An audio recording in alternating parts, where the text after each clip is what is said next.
Salut à tous et bienvenue dans cette nouvelle vidéo où on explore les simulations sur SolidWorks. Aujourd'hui, je vous montre comment analyser le comportement mécanique d'une tôle soumise à une charge à l'aide d'une simulation par élément fini. Restez avec moi pour découvrir les étapes clés et les astuces pour réussir cette simulation. Donc ce qui est demandé, premièrement, ouvrir le fichier de la tôle. Deuxièmement, appliquer un matériau AISI 1020. Troisièmement, définir un élément COG avec l'épaisseur de la pièce. Quatrièmement, appliquer une géométrie fixe sur les arêtes. Et cinquièmement, appliquer une charge à distance de 30 N avec les coordonnées moins 100 x, moins 40 sur y et 0 sur z. Sixièmement, appliquer un maillage basé sur la courbure avec une taille d'élément maximale de 2 mm et une taille minimale de 0,1 mm. Les questions: quelle est la contrainte maximale en PSI avec 3 décimales? Et ensuite, on va décrire le comportement de la pièce après l'application de la charge. Alors, on y va. Donc, on ouvre le fichier. On va vers Complément de SolidWorks. Et on clique sur Simulation. SolidWorks Simulation. On va attendre un tout petit peu le temps que la fenêtre de simulation sera ouverte. Donc voilà, on clique sur Nouvelle étude, une étude statique, et on va la nommer Sheet Metal. Une fois nommée, on clique sur OK. Donc, ce qui est demandé, c'est d'appliquer un matériau AISI 1020. Donc, un clic droit, appliquer ou éditer matériau. On va chercher 1020. Et voilà, on clique sur appliquer. Une fois appliqué, on va fermer. Donc maintenant, troisièmement, définir un élément COG avec l'épaisseur de la pièce. Donc, un clic droit sur le nom de la pièce et on va vers définir des COG avec les faces sélectionnées. Donc, on va sélectionner les faces.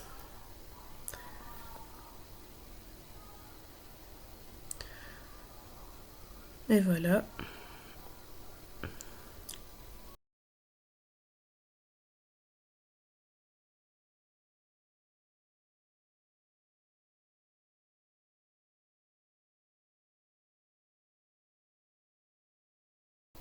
On valide par OK. Donc on passe maintenant vers appliquer une géométrie fixe sur les arêtes. Donc un clic droit sur déplacement imposé, géométrie fixe, et on va sélectionner les arêtes des trous. Et maintenant l'autre trou.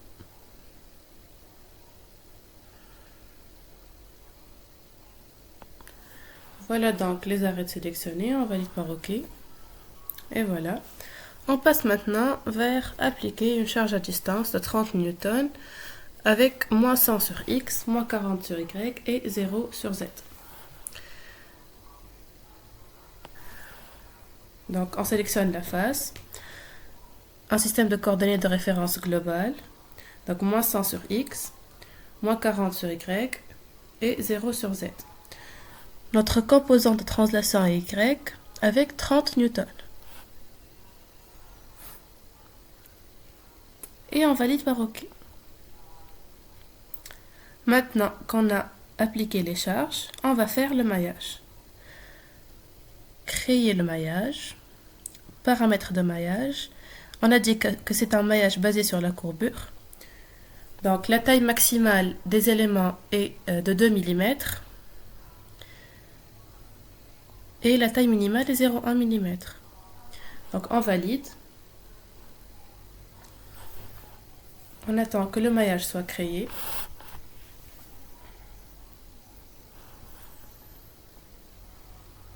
Et voilà notre maillage, comme on voit ici, basé sur la courbure. On va passer maintenant vers exécuter notre étude. On clique sur exécuter cette étude. Voilà le résultat, comme on peut le voir ici. Donc ce qui est demandé, c'est quelle est la contrainte maximale en PSI avec 3 décimales. Donc un clic droit sur contrainte, modifier la définition. Ici on va sélectionner le PSI comme unité. On va vers option du graphique et on va écrire 3 décimales.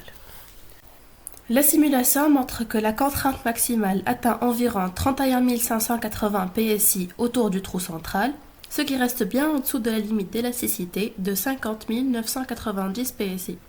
Cela signifie que la pièce reste dans le domaine élastique et ne se déforme pas de façon permanente. Les contraintes sont concentrées autour de l'ouverture, ce qui est normal, car c'est une zone de faiblesse. Pour améliorer la résistance, on pourrait envisager de renforcer la zone du trou ou d'augmenter l'épaisseur de la tôle.